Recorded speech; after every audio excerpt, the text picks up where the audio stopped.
All right, fellas, I'm out in the garage here today and I'm checking out the weather radar. I tell you what, we've got some bad weather coming through here. It rained and just poured all night long and the wind was terrible.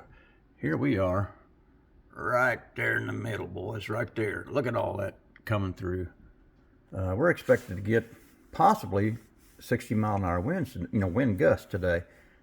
But it's already rained so much, my backyard is flooded and the street's flooded. I need to go out front with the rake and clear off the storm sewer out there. It's got leaves on it, but man, I tell you what, it looks like it's 50 degrees outside right now, actually. But after today, we're going to go into the deep freeze for about a week. So a lot of bad-looking days coming up. So, fellas, all right, that's the bad right there. Let's concentrate a little bit here on some of the good. Let's go over here at the workbench. All right, check this out. Now, you guys know I've been working on that Henry J. sedan delivery, that Jimmy Flintstone resin body.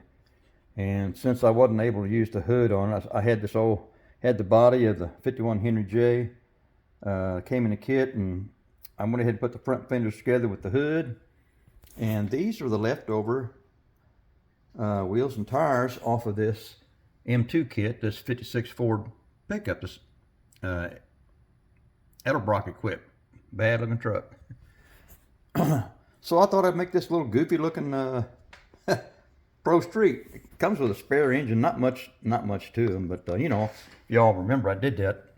This is that 55 Chevy Cameo. I put those spare wheels and tires on that and that engine, and I made up a distributor, which I'll probably do for this.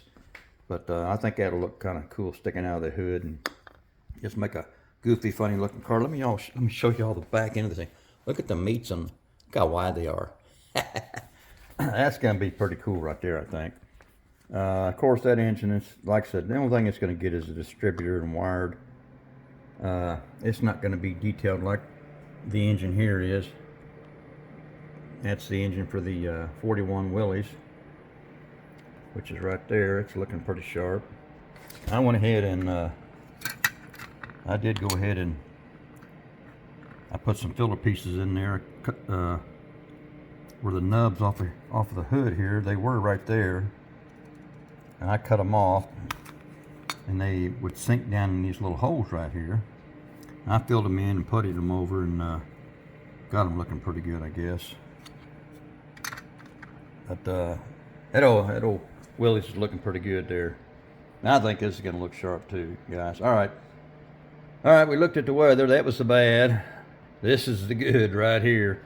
Now I want to jump over here onto the ugly.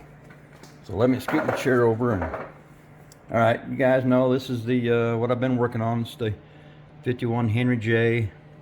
sedan delivery. That's the chassis and everything with the Iceman blown engine in it. It's all done. Interior's all done. So yesterday I got out here and thought I'd get after it and get some paint on this body. And I ended up picking, see if I can get this focused. This paint here, this is the Testors Gloss Tangerine. So I painted it with that. Everything was looking good. And I'm sitting here, I was over here working, playing around with this one right here.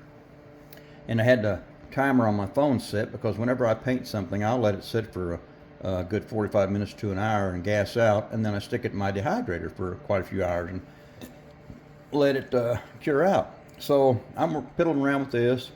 My alarm goes off, and I grab the 51 Henry J and stick it in the dehydrator and come back to the workbench. I'm working on this, and then all of a sudden it just dawned on me. That's that resin body. So I ran over to the dehydrator and pulled that sucker out, but it was too late, fellas. So let me show you what happened here. Yep, it's a, I had it sitting on, let me show you here. I had it on this little rack here. That's to me a paint rack. And you know, these things are spring loaded.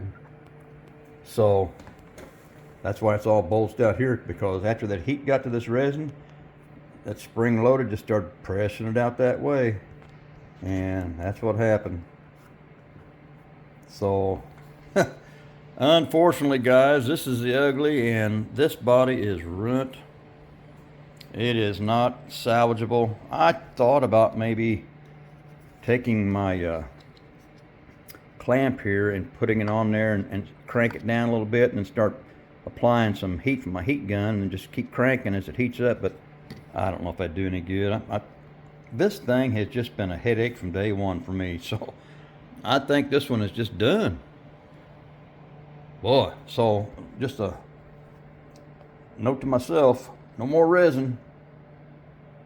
And you guys that are doing resin, just keep that in mind. If you're getting these new dehydrators that everybody's kind of going to, don't put this stuff in the dehydrator. Now I had mine set on about 113 degrees, and it was only in there maybe 10 minutes, so it didn't take long at all. All right, guys, just thought I'd jump on here and give a little update on the good, the bad, and the ugly. All right, I'm done.